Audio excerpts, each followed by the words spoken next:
J'ai certes ta parole dans mon cœur afin de ne pas pécher contre toi. Que cette parole soit cachée au fond de mon esprit pour produire le fruit qui t'est agréable.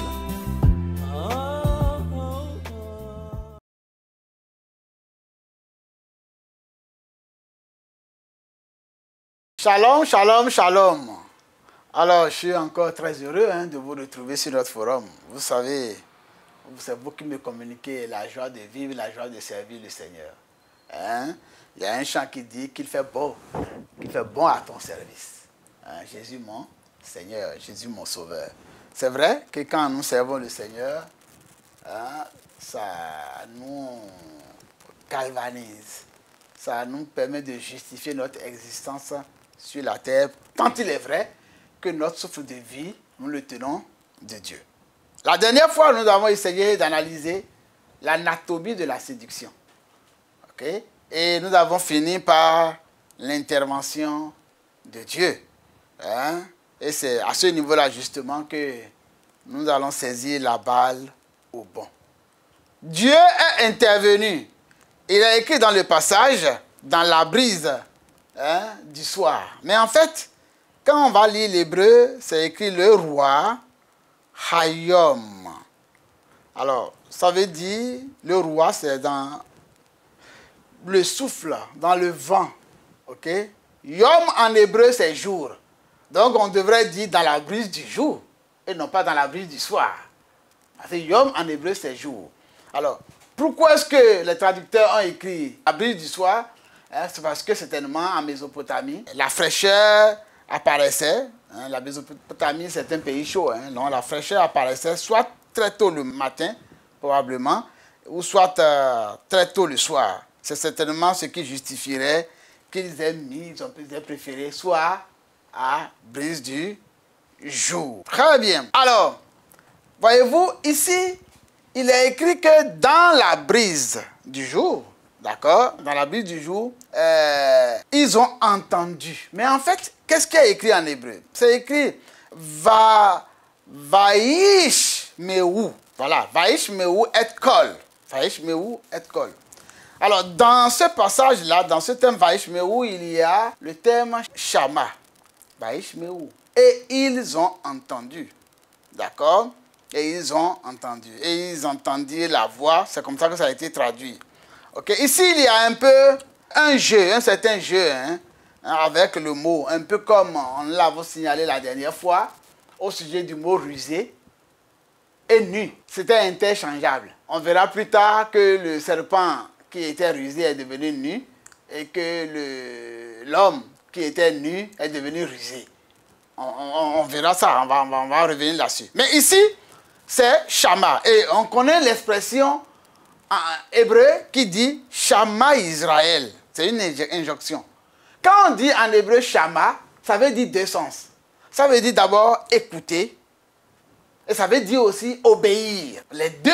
Voilà. Donc quand on dit Shama Israël, ça veut dire écoute Israël. Ça veut dire aussi obéir Israël. Shama Israël, écoute Israël, obéis Israël. Et surtout lorsque Shama accompagne Kol, Kol qui veut dire la voix. Quand ça accompagne ça, cela veut dire absolument obéir. Donc, traduit par ils entendirent la voix, ça ne restitue pas pleinement le sens du mot Shama. Ok? Mais en disant ils ont entendu la voix, ou bien nous avons entendu ta voix, c'est un peu comme mentir sans mentir. Parce qu'on verra, Adam lui-même va dire j'ai entendu ta voix, ou bien j'ai Shama ta voix, quoi. Si je mélange avec de l'hébreu. Mais quand il dit Shama, s'il utilise le mot Shama, c'est comme s'il a entendu, il a écouté la voix et puis il a obéi. C'est comme s'il a menti sans mentir. Nous allons certainement y revenir. Souvenez-vous de ce que Rebecca, lorsque Rebecca, par exemple, a dit à son fils Jacob de se déguiser pour aller, en guillemets, voler la bénédiction de son frère, et que Jacob, il hésitait, sa maman lui a dit, Shama, tu n'as qu'à obéir à la voix de ta mère. Tu n'as qu'à écouter la voix de ta mère et lui obéir. Donc c'est le même mot. D'accord? Donc, vous voyez que c'est plus profond. Ce n'est pas seulement entendre la voix. C'est obéir quand on utilise le mot Shama. Dans un sens littéral, donc, c'est vrai, ils ont entendu la voix de l'Éternel. Mais dans un sens profond, vous m'avez compris, ce n'est pas vrai. Ils n'ont pas obéi au commandement de Dieu. Tant il est vrai que le mot Shama veut dire les deux en même temps. Donc le narrateur joue un peu avec les deux sens. D'accord? Plus tard, notre Seigneur Jésus-Christ dira lui-même que ceux qui ont des oreilles pour entendre, entendent. N'est-ce pas? Et si je devrais, moi, traduire plus précisément, qu'est-ce que j'allais dire? J'allais dire que ceux qui ont des oreilles pour entendre obéissent. Que ceux qui ont des oreilles pour entendre obéissent. Ça dit que si tu as des oreilles pour entendre la parole de Dieu, là, ce n'est pas pour entendre seulement. Tu as des oreilles pour entendre, c'est pour obéir. Donc si tu as vraiment entendu, mon ami, tu dois obéir. Alors, question. Est-ce que pour toi, Dieu existe? Si oui, est-ce que tu lui obéis? Est-ce que quand Dieu te parle, là, tu lui obéis? De la manière que tu dis que tu aimes Dieu, là, est-ce que tu gardes ses commandements? C'est la question. Si tu ne lui obéis pas, tu es un athée virtuel. Hein? Tu mens sans mentir. Tu es un faux croyant. Hein? Si pour toi Dieu existe, il devrait exister dans ta vie. Parce qu'il y a l'existence de Dieu. Et il y a l'existence avec Dieu. Ceux qui se disent serviteurs de Dieu devraient être des porte-paroles de Dieu. Ils ne devraient pas trafiquer la parole de Dieu. Ils devraient éviter des propos qui banalisent la parole de Dieu, qui trafiquent, qui déforment la parole de Dieu. Il faut laisser place à ce qui est sacré. D'accord? Même si c'est pour faire rire, il ne faut jamais déformer la parole de Dieu. Le sacré est sacré. Hein? C'était important à souligner. En dehors de cela, de cette précision, il a dit que lorsqu'ils ont entendu la voix de Dieu, au fait, Dieu est venu là pour se promener. Dans certaines versions, il est dit que l'Éternel parcourait le jardin. Mais en fait, le mot utilisé, c'est idhalech, qui veut dire se promener. D'accord? Et dans la version hébraïque de la Bible, dans le Tanakh, tous les hommes de Dieu se sont promenés avec Dieu. C'est vrai que dans nos versions françaises, c'est écrit « il marcha », Enoch marcha avec Dieu et ne fut plus. Mais le mot, si on doit être précis, c'est se promener. Et en hébreu, se promener veut dire on fait des allers-retours sans objectif précis. C'est-à-dire, l'objectif de la promenade, c'est la promenade elle-même. On va, on vient, on va, on vient, sans fin. C'est ça l'objectif. Et Dieu est venu pour passer du temps avec ses semblables. Enoch est venu, Enoch s'est promené avec Dieu. Noé s'est promené avec Dieu. Abraham s'est promené avec Dieu. Et nous nous rendons compte ici que les hommes étaient incapables de se promener avec Dieu. Ils étaient incapables. Ils se cachaient. Ils ne peuvent plus soutenir la présence de Dieu. Vous voyez? Quand on dit que Dieu est venu pour se promener, nous constatons bien que Dieu est dynamique. Nous servons un Dieu qui est dynamique. D'accord?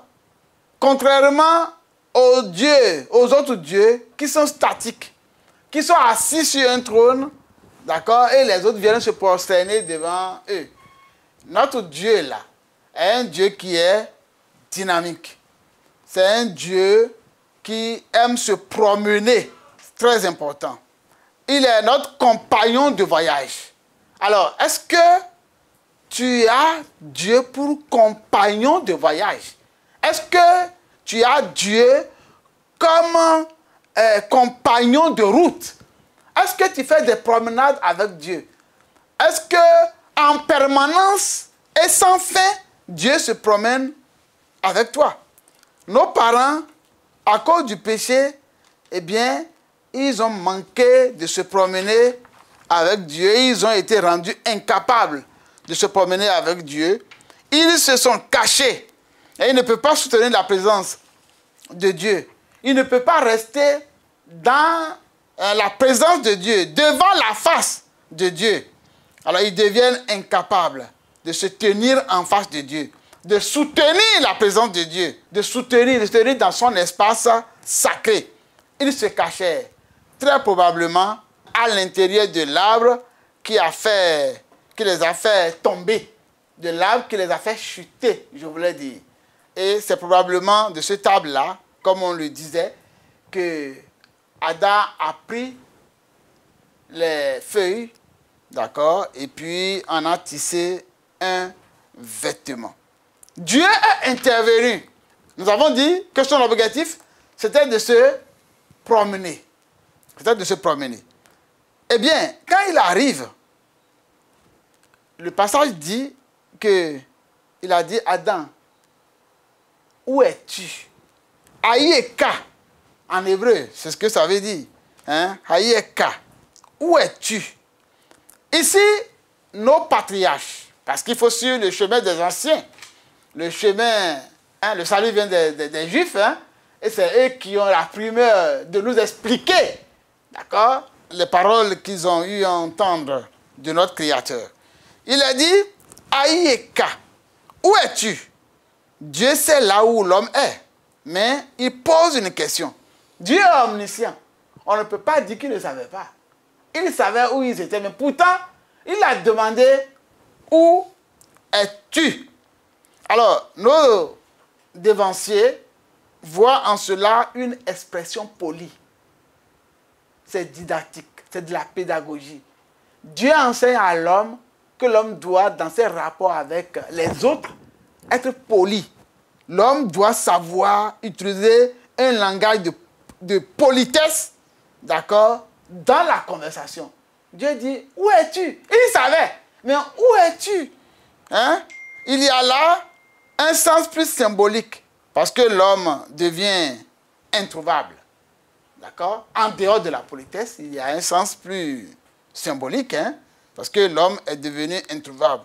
Vous vous souvenez que dans les psaumes, hein, on trouve des expressions sur les méchants et on dit, au sujet des méchants, on les cherche et ils sont introuvables.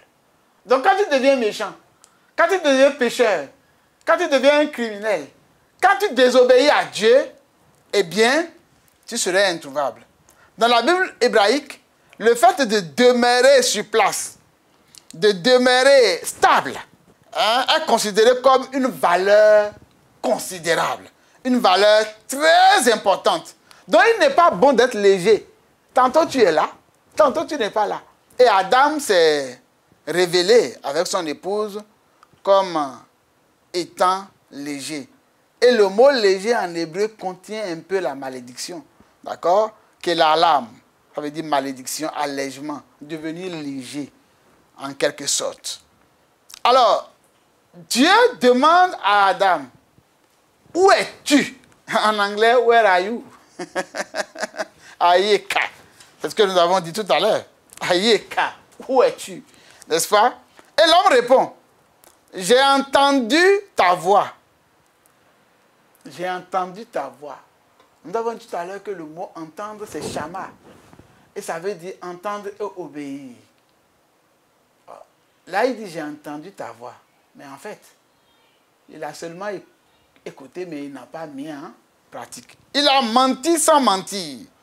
Il a menti sans mentir. Vaïra, j'ai eu peur. J'ai eu peur. Kéyérom, parce que je suis nu. Vous voyez, le mot qui a été utilisé pour nu là et pour ruser apparaît encore une fois. Ça apparaît. On peut passer de l'un à l'autre. Tant il est vrai qu'il était nu. mais aussi qu'il était devenu rusé. Puisque ça veut dire la même chose. Ça veut dire la même chose. Voilà ce que notre ancêtre a répondu.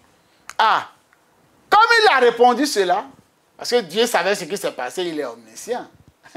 D'accord? C'est parce qu'il nous enseigne la politesse qu'il lui a demandé où es-tu. Mais Dieu, là encore, pouvait passer directement à la sentence. Puis il savait tout ce qui s'est passé. Mais il ne va pas faire ça. Qu'est-ce que Dieu va faire? Il va engager une enquête. La grande enquête.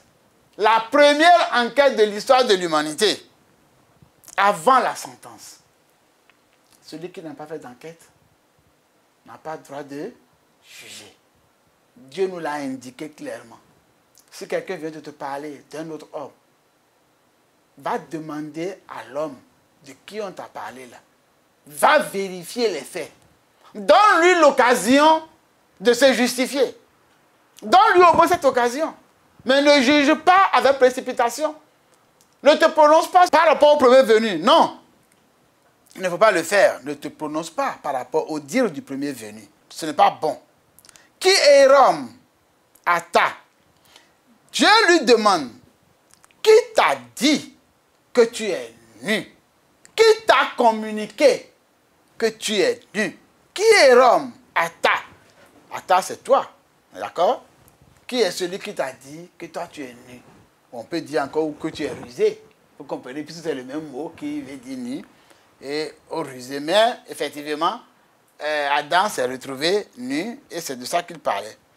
Et Dieu lui demande, deuxième question. Est-ce que tu as mangé de l'arbre dont je t'avais défendu? Suivez bien, il y a une première question avant la grande enquête. Où es-tu? D'accord? Ensuite, qui t'a dit que tu es nu? Qui t'a communiqué ça?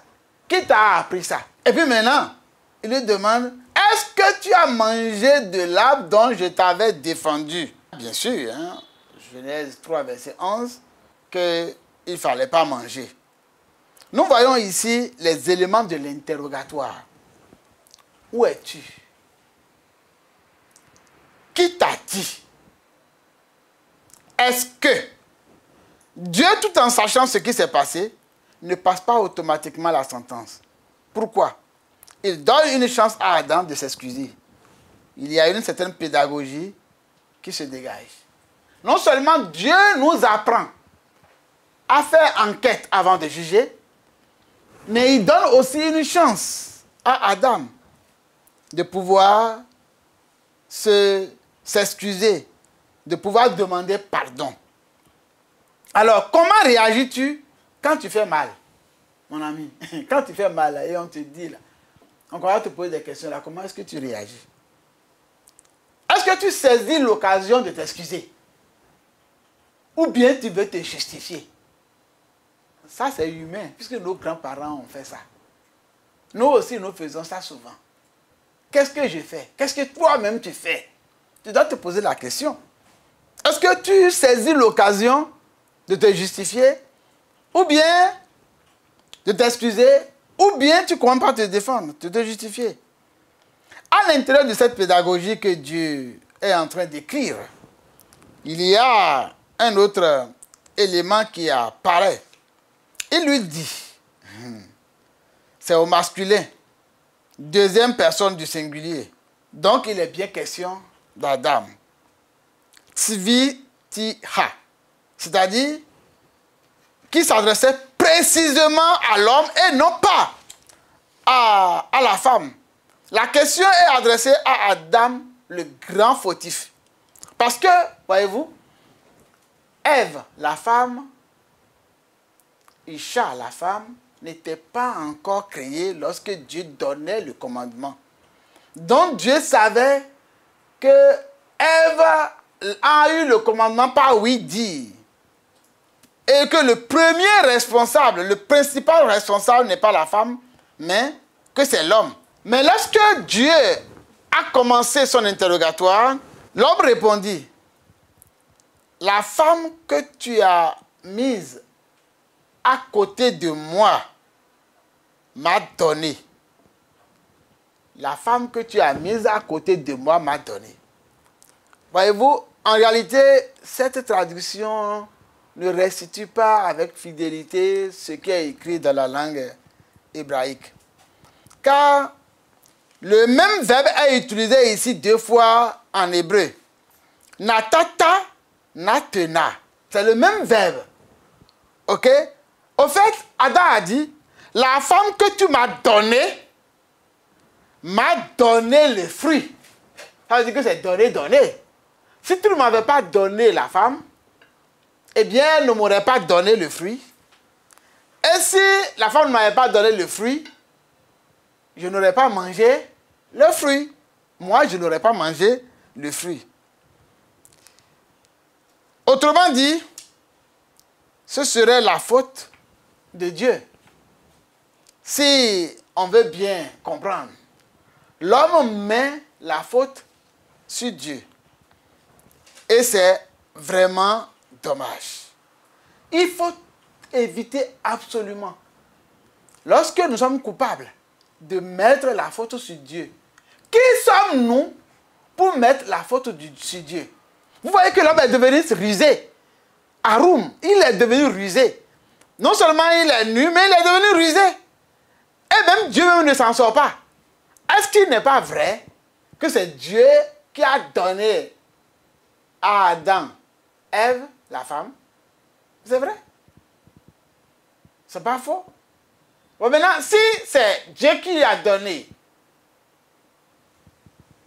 Ève à Adam et que Ève donne le fruit à Adam et que Adam en mange, vous voyez que Dieu ne peut pas s'en sortir là.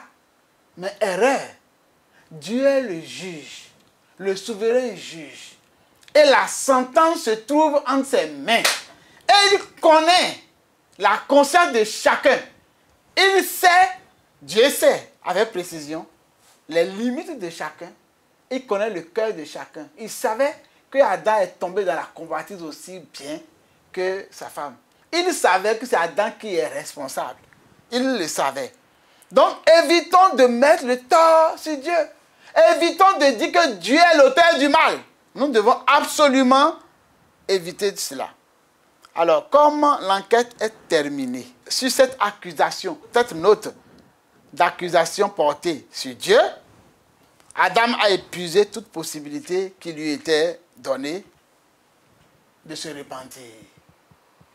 Donc ne ratez jamais l'opportunité de vous repentir. J'ai été particulièrement édifié par des serviteurs de Dieu. Quand on leur a fait des reproches, ils ont reconnu tout de suite, ils ont dit vraiment, je ne vais plus recommencer. C'est vrai, j'ai mal fait. Mais quand c'est comme ça, tu es désarmé. Donc de telles attitudes édifient. Voilà. Lorsque David a reçu le reproche du prophète, aussitôt, il ne s'est plus justifié. Il est passé à la repentance. Faisons comme ces modèles-là. Dieu donc passe à la sentence. D'accord? Il passe à la sentence. Alors vous remarquez bien que dans l'enquête, on passe du plus responsable vers le moins responsable. On passe d'abord de l'homme qui est le premier responsable, ensuite à la femme qui a entendu parler de l'interdit, et on tombe sur le serpent. C'est le serpent qui n'a pas du tout reçu l'instruction, mais qui est venu juste pour faire tomber les gens. Mais dans la sentence, vous verrez que Dieu là, il est parti de l'inverse. Il est d'abord parti du serpent. Ensuite, il est passé par la femme. Et ensuite, il est venu à l'homme, Adam, le plus responsable. Vous voyez? Là, on parle du chiasme en hébreu. C'est une sorte de miroir. On partait du plus responsable au moins responsable. Et on parle maintenant du moins responsable au plus responsable. C'est comme un chiasme. D'accord? En hébreu. Une sorte de miroir.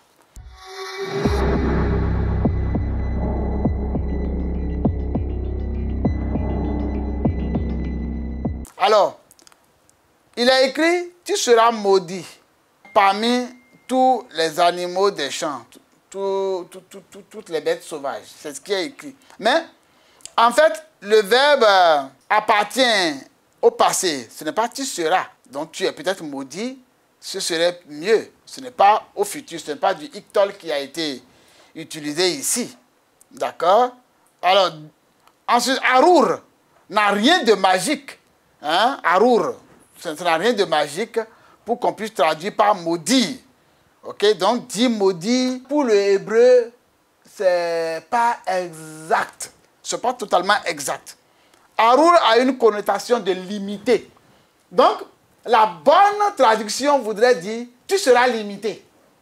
Et quand on voit la suite, effectivement, le serpent a été limité dans ses pouvoirs. Et cela a du sens. Cela a du sens avec la suite du texte. Le serpent avait des jambes. Maintenant, il ne peut plus marcher. Donc, la meilleure traduction, c'est que tu es le plus limité de tout le bétail domestique et de toutes les bêtes sauvages. On peut aussi dire, tu es le plus puni. Mais limité est mieux. Parce qu'il est puni, quoi. Dans la punition, tu es le plus limité puisqu'il a perdu ses jambes. Et la suite dit, c'est sur ton ventre que tu vas marcher et tu mangeras de la poussière. Or, avant, tous les animaux mangeaient des herbes.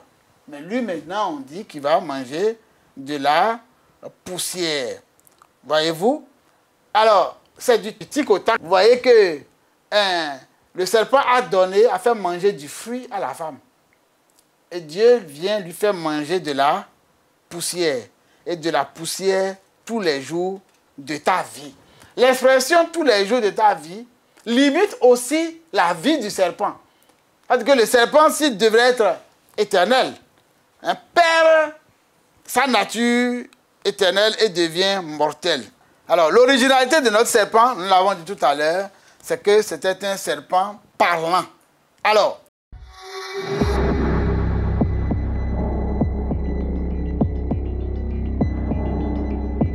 il est écrit en hébreu, arba, arbé. C'est là encore un infinitif tautologique pour souligner quelque chose. D'accord? En ce qui concerne, bien sûr, la femme.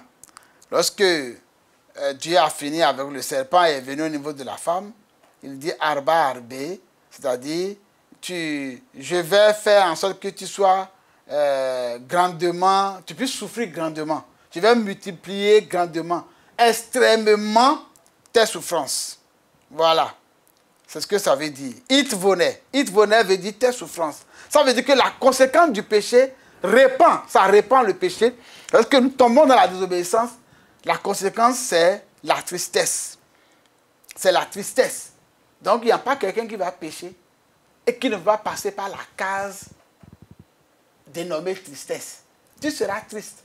Même si tu es content actuellement, quand tu pêches, quand tu commets l'impudicité, quand tu commets l'adultère, quand tu voles, quand tu commets des crimes, quand tu fumes la drogue, quand tu calomnies, même si tu es content, même si lorsqu'on tue, on emprisonne injustement des gens à cause de toi, tu es content.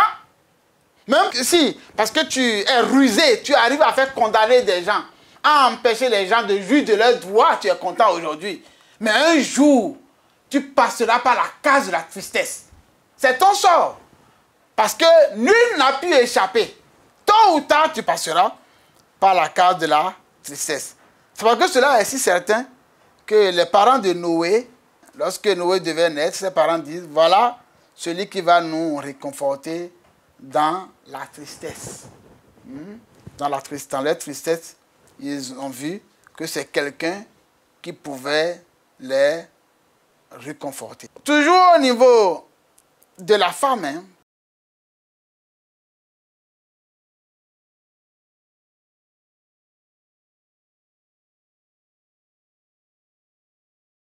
Ta'ava qui veut dire passion. C'est mesure contre mesure. Comme la femme a été passionnée par rapport aux fruits, défendus, Dieu lui dit maintenant que toute ta passion va être orientée vers ton homme. Mais celui-ci va dominer sur toi.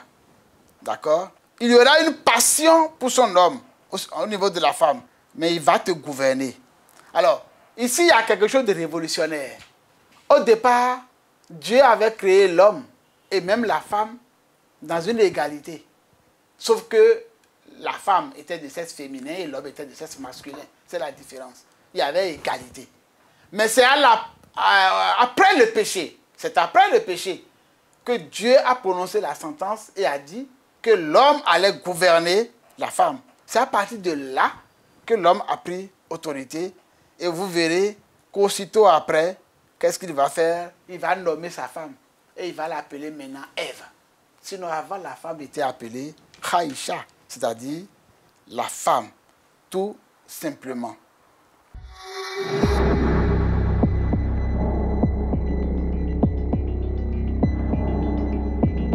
Le fond de cette transgression de l'homme, c'est la tristesse. La tristesse qui se répand. BSF, ok? Dans la tristesse. Dans la sentence de l'homme, il y a la tristesse. Dans tous les cas, si tu pêches, tu vas passer par la tristesse. Dans la suite de la Bible hébraïque, dans les psaumes, il y a ce qui concerne les idoles de la tristesse. Ok? Quelque chose qui rend triste. Alors, Dieu lui dit, ce n'est pas moi que tu as écouté, mais tu as écouté la voix de ta femme. C'est ta femme que tu as écoutée.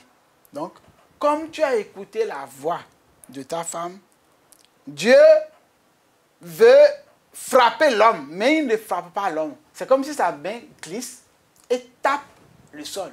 La terre de laquelle il a été tiré. Dieu lève la main pour frapper l'homme, mais il frappe à terre. Dieu frappe à côté.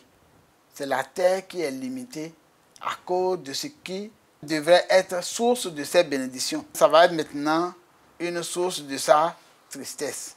Dieu, il sait ce qu'il fait. Pour faire passer l'homme par la tristesse, il va limiter la terre. Et l'homme va travailler durement sur cette terre pour pouvoir gagner son pain. C'est ça, sa sentence. Alors, je m'en vais bientôt finir pour dire que l'élément caractéristique de la transgression est la tristesse. C'est la tristesse. Alors, puisque tu as écouté la voix de ta femme, puisque tu as écouté la voix de ta femme, tu vas souffrir. Tu vas vivre des difficultés. C'est à la sueur de ton front que tu vas manger. Voyez-vous, nous venons de passer au pays fin ce chapitre 3 de Genèse. Si ce chapitre n'avait pas existé, l'homme n'aurait jamais connu de malheur. Si ce chapitre pouvait sauter de la vie de l'homme, il n'y aurait jamais eu de pleurs dans les familles. Jamais. Il n'y aurait jamais eu de deuil. Jamais. Mais à cause de ce chapitre 3 et de ce que nous venons de lire, eh bien, tous les hommes connaîtront des pleurs. À cause de cela, nous devons faire en sorte à en tirer de grands enseignements. Nous devons faire en sorte à pouvoir éviter la transgression des commandements de Dieu. Nous devons éviter la désobéissance. Nous devons éviter de désobéir à notre Créateur. Et s'il arrivait que quelqu'un tombe entre les mailles du tentateur, dès la première occasion, il faut savoir s'excuser. Il faut savoir demander pardon et être l'homme selon le cœur de Dieu, ainsi que l'a été David. Je voudrais vous remercier très sincèrement pour le temps que vous m'avez consacré et vous souhaiter de vous retrouver très bientôt. Shalom. Je serre ta parole dans mon cœur afin de ne pas pécher contre toi. Que cette parole soit cachée au fond de mon esprit